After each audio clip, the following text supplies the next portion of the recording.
Hello friends, welcome back to my channel the sisters teach class 10 की इस कक्षा में आप सभी का स्वागत। तो हमारा चल रहा था प्रकाश, परावर्तन एवं अपवर्तन, क्लास 10 फिजिक्स। आज है इसका लेक्चर नंबर 6। उससे पहले आपने अगर बाकी के पिछले लेक्चर्स नहीं देखे तो प्लीज़ जाके देख लो क्योंकि इम्पॉर्टेंट है। तो आज का हमारा टॉपिक है उत्तल दर्पण से प्रतिबिंब बनने के नियम और उत्तल दर्पण से बने प्रतिबिंब। जैसे हमने अवतल दर्पण में विभिन्न स्थितियों पर देखा था, वैसे हम यहाँ पे देखेंगे अब उत्तल दर्पण में, ठीक है। और हम देखेंगे कि आखिरकार उत्तल दर्पण और अवतल दर्पण के उपयोग कहाँ पे होते हैं, ठीक है। तो चलिए स्टार्ट करते हैं। उससे पहले अगर आपने अभी तक इस चैनल को सब्सक्राइब नहीं किया तो प्लीज़ कर लो क्योंकि इम्पॉर्टेंट है। So let's get started.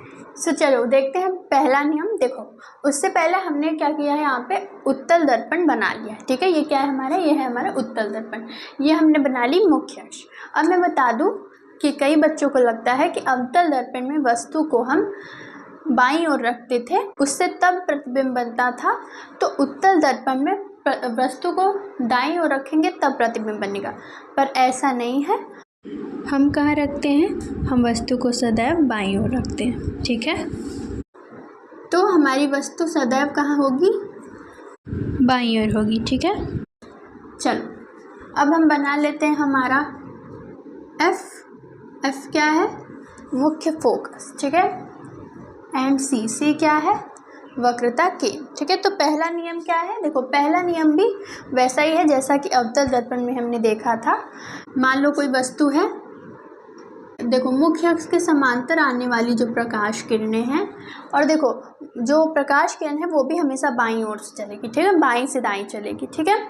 तो देखो, तो यहाँ से प्रकाश किरणें आई, तो अब जो प्रकाश किरणें हैं वो मुख्य अक्ष के समांतर जो प्रकाश किरणें जाती हैं वो परावर्तन के दौरान कहाँ से जाती प्रतीत होती हैं, मुख्य फोकस से जाती हुई प्रतीत होती हैं, ठीक है। फिर आप कह सकते हो मुख्य फोकस से आती हुई प्रतीत होती हैं, ठीक है। थोड़ा सा टेढ़ा बन गया है, इट्स ओके। देखो ये अगर हम इसे डैश डैश लाइन में बना रहे हैं तो इसका अर्थ है कि हमें ऐसा प्रतीत हो रहा है कि मुख्य फोकस से आती हुई किरणें प्रतीत हो रही हैं, ठीक है।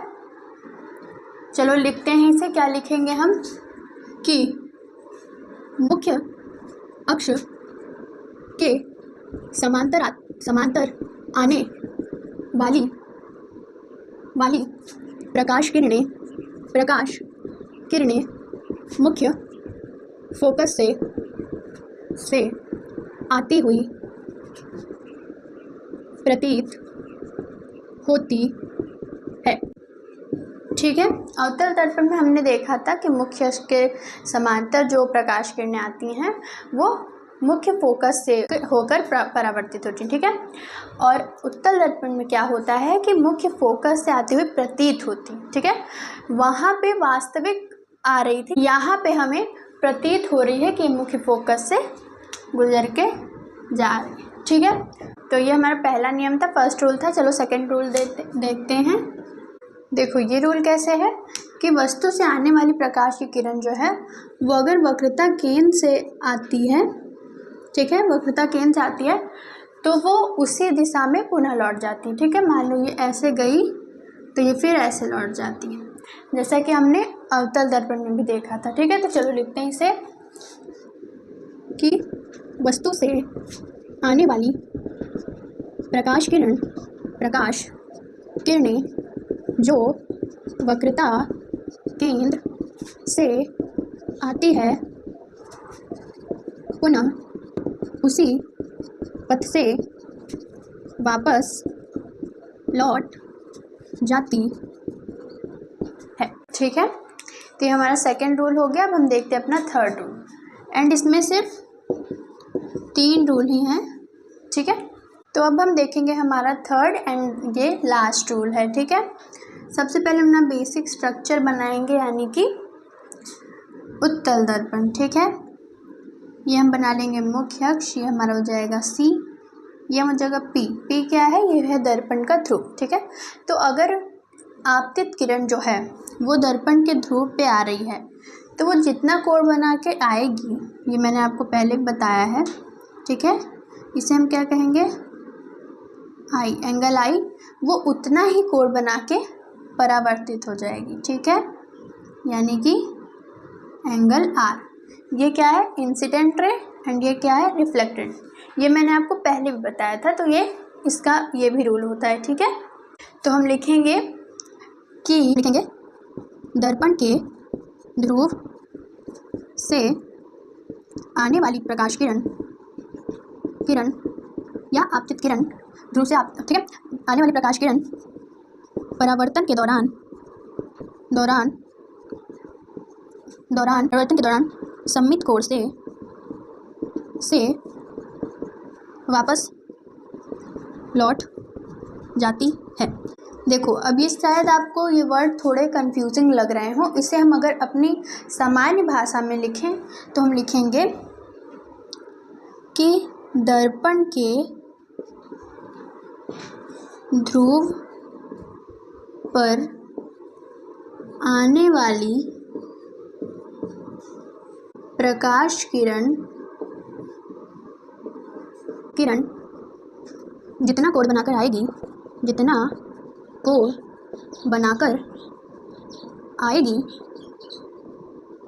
उतना ही कोण बनाकर वापस लौट जाएगी, ठीक है।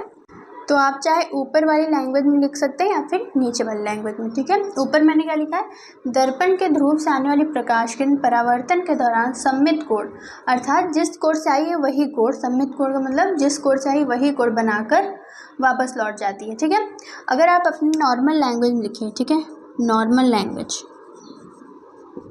ठीक है, नॉर्मल लैंग्वेज में अगर आप लिखें, क्या लिखेंगे, दर्पण के ध्रुव पर आने वाली प्रकाश किरण जितना कोण बनाकर आएगी उतना ही कोण बनाकर वापस लौट जाएगी, ठीक है।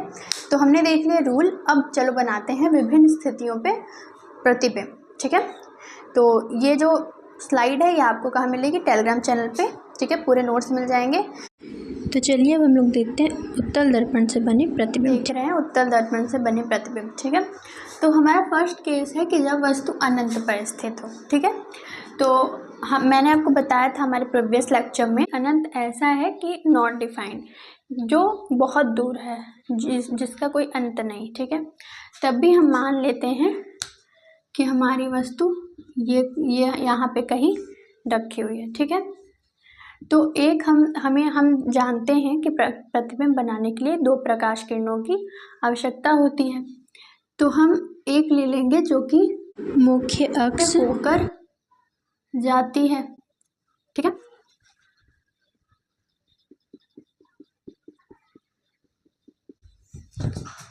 ठीक है, ये आ रही है और ये जा रही है। एंड एक और हम ले लेते हैं जो कि वक्रता केंद्र से होती हुई जाती है, ठीक है। तो अगर हम यहाँ से ले लें तो एक सेकेंड,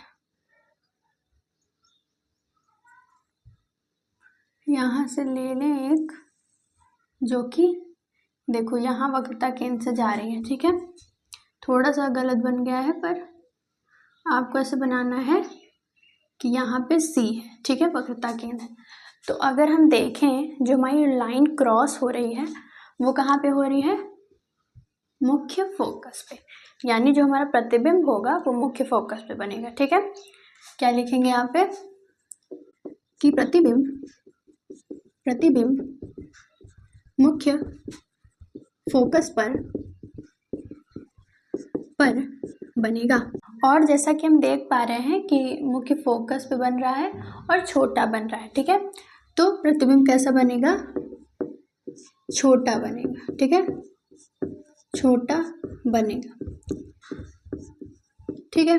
देखो जैसा कि मैंने आपको बताया था कि अवतल दर्पण में एक तो वास्तविक प्रतिबिंब बनता है और दूसरा उल्टा प्रतिबिंब बनता है ना। वैसे ही उत्तल दर्पण में एक आभासी बनता है एंड एक सीधा बनता है, यानी कि जो चीज़ अवतल दर्पण में थी उसका जस्ट अपोजिट हम उत्तल दर्पण में लिखते हैं।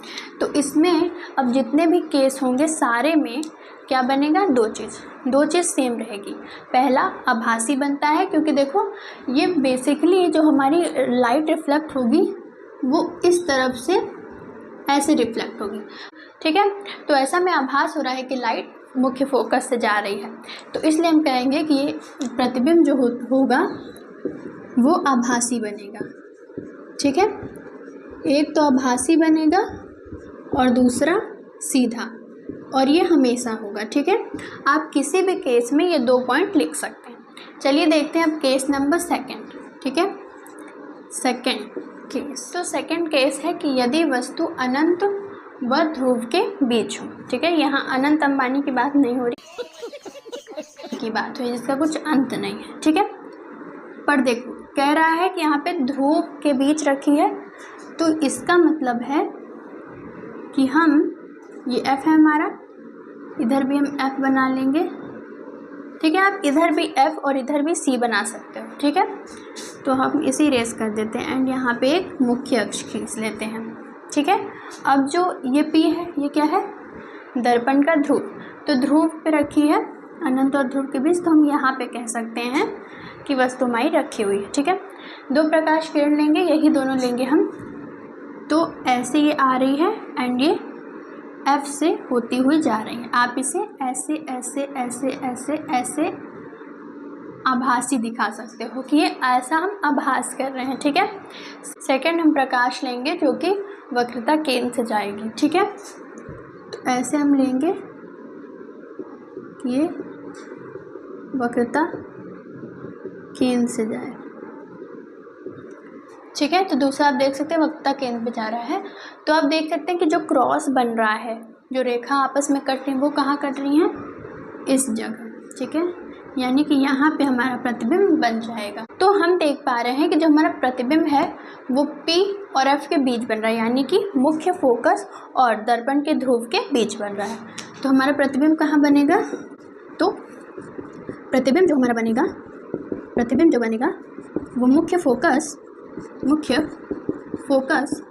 व दर्पण के ध्रुव के बीच बनेगा, ठीक है। मुख्य फोकस और दर्पण के ध्रुव के बीच बनेगा, ठीक है। चलो अब हम देखते हैं इसकी प्रकृति कैसी होगी। तो देखो सबसे पहले ये हमारा वस्तु है, तो वस्तु हमारी बड़ी है, जबकि हम देख पा रहे हैं जो हमारा प्रतिबिंब है वो छोटा है, यानी कि प्रतिबिंब वस्तु से छोटा बनेगा, वस्तु से छोटा बनेगा, ठीक है। एंड देखो ये जो दोनों केस हैं कि आभासी बनेगा और सीधा बनेगा, ये तो हर में हम लिख सकते हैं, सारे में लिख सकते हैं। तो यहाँ पे हम लिख देंगे कि प्रतिबिंब आभासी और सीधा बनेगा, ठीक है। तो उससे पहले ये भी सारे आपको टेलीग्राम पे मिलेंगे, ठीक है। तो उत्तल दर्पण से हमारे ये 2 केस बनेंगे, तो ये वाला पॉइंट भी ख़त्म हो गया। तो अब हम देखने जा रहे हैं कि उत्तल दर्पण व अवतल दर्पण का उपयोग, जो कि अब इस सीरीज़ में लास्ट है, ठीक है। तो चलो देखते हैं। तो अब हम देखेंगे अवतल दर्पण और उत्तल दर्पण के यूज़, यानी कि उपयोग, ठीक है। एग्जाम में पूछा जा सकता है। तो देखो सबसे पहले हम समझते हैं उत्तल दर्पण और अवतल दर्पण होते किस लिए। देखो जो अवतल दर्पण है वो प्रकाश की किरणों को एक जगह पे केंद्रित करता है, ठीक है। लिख सकते हैं हम इसका उपयोग वहाँ करते हैं जहाँ प्रकाश किरणों को एक जगह या एक बिंदु पर केंद्रित करना हो, ठीक है। इसका मतलब क्या हुआ, आप सोचिए कि एक मैं अगर ऐसी चीज़ ले लूँ कि मैं अगर लाइट लूँ, ठीक है, एंड उसमें लगा हो हमारा अवतल दर्पण, ठीक है। तो वो जो लाइट फेंकेगा अवतल दर्पण, वो बीम फेंकेगा, यानी कि प्रकाश को एक जगह पे केंद्रित करेगा, ठीक है। तो आप खुद सोचिए कि ऐसे कौन सी चीज़ें हैं जिसमें हम लाइट को एक जगह पे केंद्रित करते हैं। तो अगर आपके दिमाग में आ गया तो ये होती है हमारी टॉर्च। ठीक है, हमारी क्या होती है? टॉर्च। तो इसका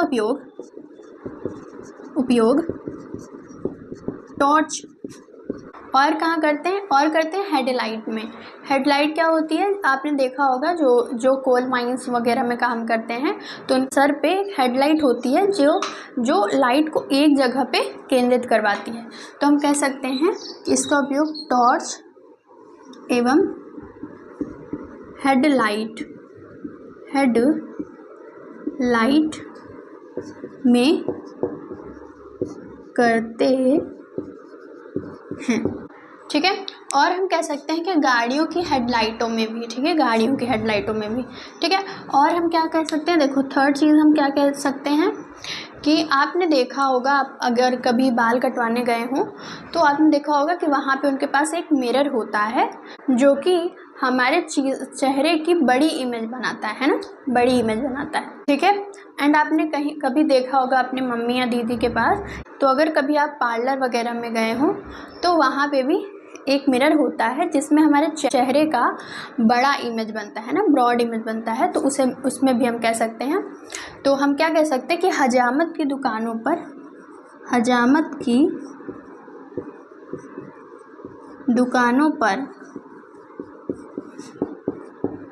पर इसका उपयोग होता है। ठीक है, उपयोग होता है। और देखो, और बहुत सारे कारखानों में, जैसे सौर भट्टियों में जो सूर्य का प्रकाश होता है उसको इधर केंद्रित करने के लिए, ताकि हमें ज़्यादा ऊर्जा मिले, उसमें भी इसका उपयोग करते हैं। ठीक है, तो हम यहाँ लिख सकते हैं कि सौर भट्टियों में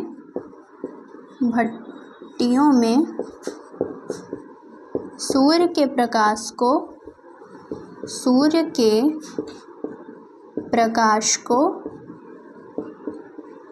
प्रकाश को एक जगह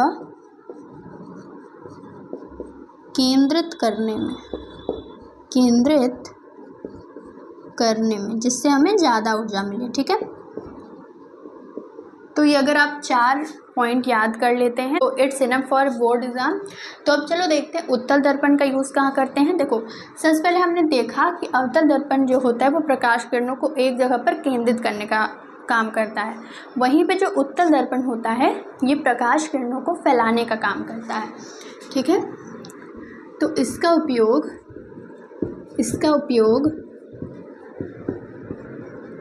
प्रकाश किरणों को फैलाने में होता है। ठीक है, अब चलो ऐसी चीज़ सोचो जो कि प्रकाश को फैलाती हो, कोई ऐसा उपकरण सोचो, है ना। तो देखो, स्ट्रीट लाइट एक ऐसा उपकरण है जो कि आपने देखा होगा। तो कभी आप रात को गए होंगे, है ना, तो आपने देखा होगा कि जो स्ट्रीट लाइट होती है वो आपकी लाइट तो इतनी बड़ी ही होती है। ठीक है, थोड़ी बड़ी होती है, वो उससे जो प्रकाश निकलता है वो चारों तरफ पूरे रोड को प्रकाशित करता है ना। तो इसका उपयोग, ठीक है, इसका उपयोग